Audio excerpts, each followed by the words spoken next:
In Tenebris 1 by Thomas Hardy, 1840 to 1928. Percussus sum sicut foenum, et aruit cor meum. Psalms 102, 4.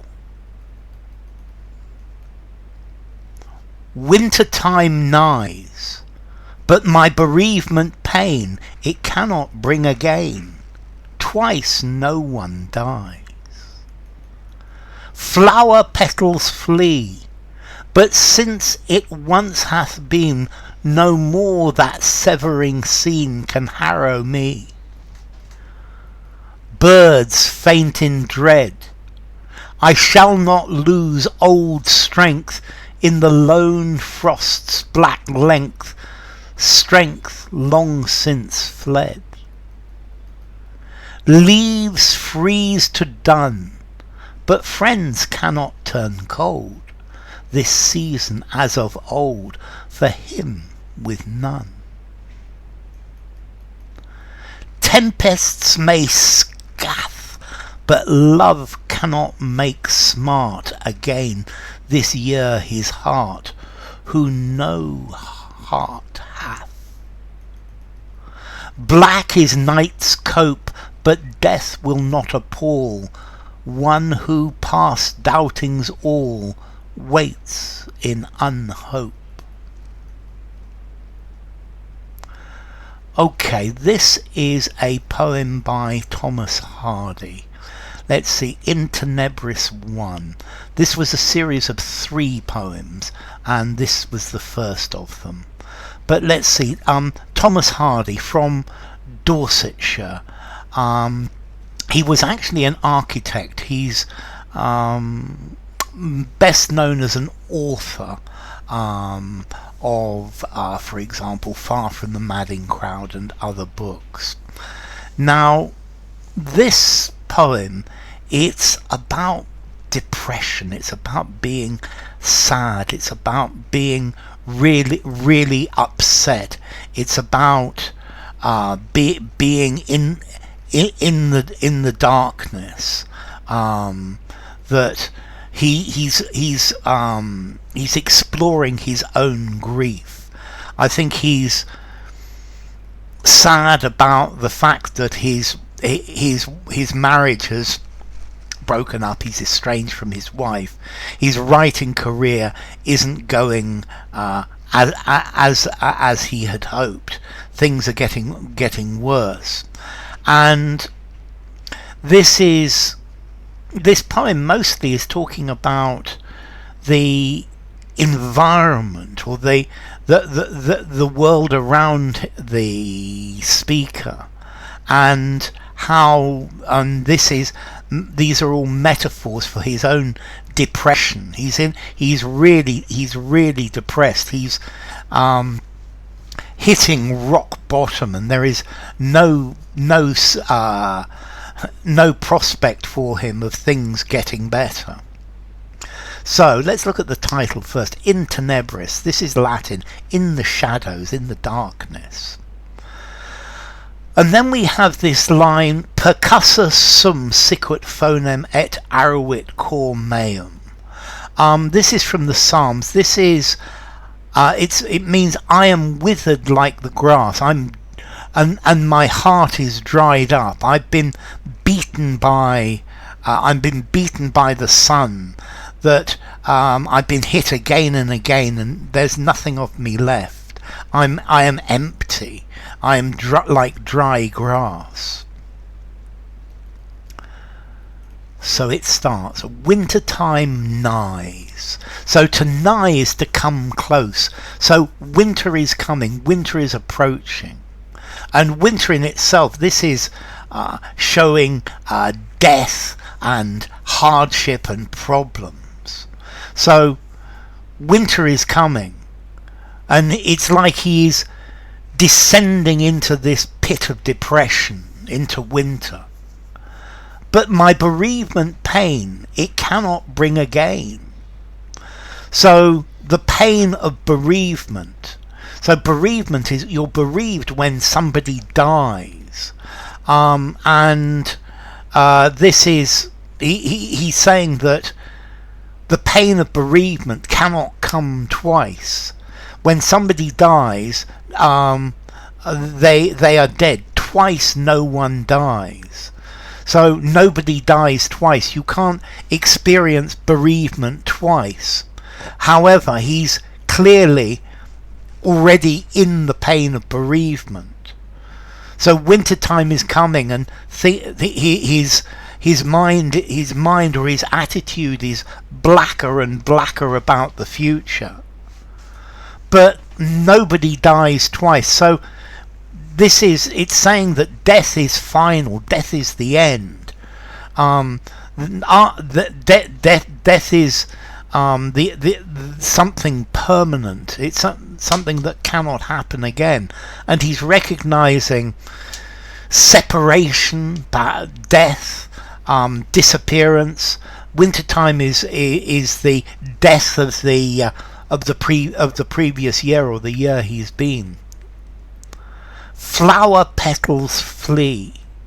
So the petals of flowers, these show beauty and life and happiness, but all of these things are fleeing.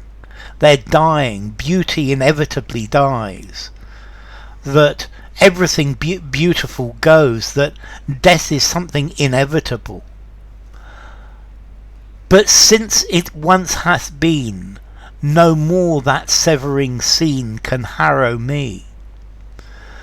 So the pain of loss, this is something that I have experienced, and I think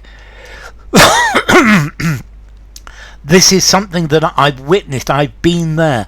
I've already put up with the scene of severing, the scene of severance, being alone, and that scene can't hurt me, or can't hurt me again, but I'm still suffering from this. The pain of loss is still present, but it's not something that I can experience again from the beginning. So in a way, there is slight hope that yes, he has experienced this pain, and he feels really bad, but maybe it will go. Birds faint in dread. So birds again, but the birds are a symbol of hope, of a hope for the future. But they faint in dread. They feel dread about the coming winter. So hope feels very bad, very negative about the coming winter. The birds are afraid they're going to die. But this is a metaphor for the hope inside him. I shall not lose old strength in the lone frost's black length.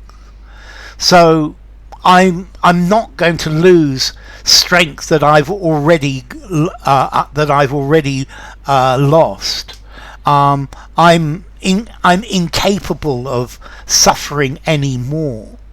The winter that's coming, I'm not going to lose anything more, because I'm already at the bottom of the pit of despair. I'm not going to lose the strength to fight, the will to live, the will to fight against this depression, because the strength to fight against this has long fled. It left me a long time ago, and I'm not going to get any worse. I don't have any more fight left in me.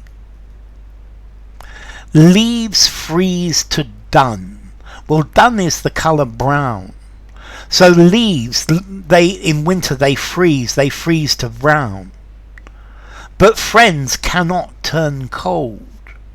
This season as of old, for him with none. So this is saying that friends can't turn cold for somebody who doesn't have any friends. This season as of old, this this winter that's coming. So friends can't turn cold this winter because I have no friends. I'm alone. I'm completely alone. And leaves freeze to brown, but friends don't turn cold if you have no friends.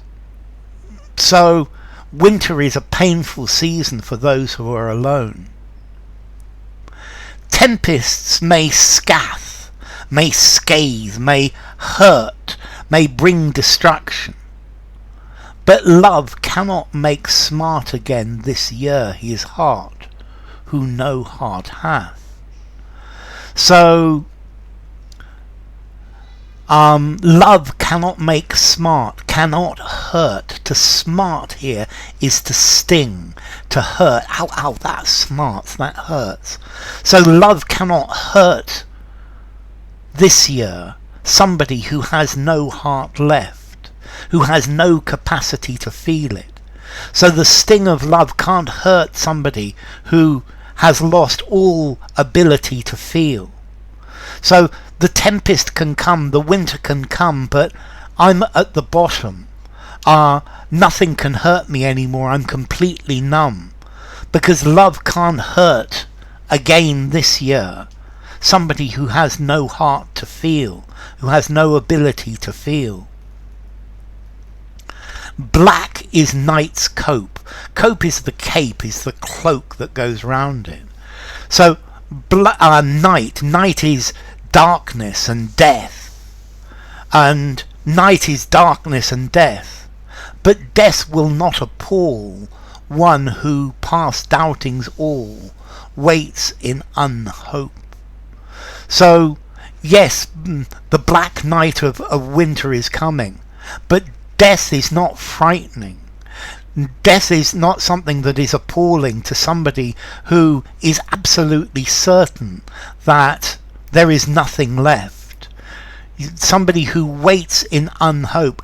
They've lost everything. They have no fear of death because death is something that is inevitable. It's something that's coming. And nothing can be worse than the situation as it is. Nothing can make it worse. So the idea of death is not frightening, because I'm absolutely certain that nothing can get better. So let's see. This poem, it's about sadness. It's about depression. It's about sadness and the inability to overcome loss. He's got all of these images of winter and all of this sadness. It's also there is part of this poem talks about resistance and being powerful. Let's see. Yes, he says that his strength has long since fled, and that implies that he did go fight against this, but he has given up. He has completely given up, but he's still alive. He's still going through this. And also this poem, it looks at the transient nature of happiness, that happiness is something that is only there for a time. It's like the seasons. It comes and goes. And now all his happiness has gone. And this is the turning of the year. And also this poem, I think it's thinking about death, the inevitability of death, and does life have any meaning? And he waits in unhope. He is resigned to the fact that death is something that will come, and there is nothing that he can do about it. So this poem, it's exploring the suffering and despair of somebody trapped in a bleak world. So, In Tenebris 1 by Thomas Hardy.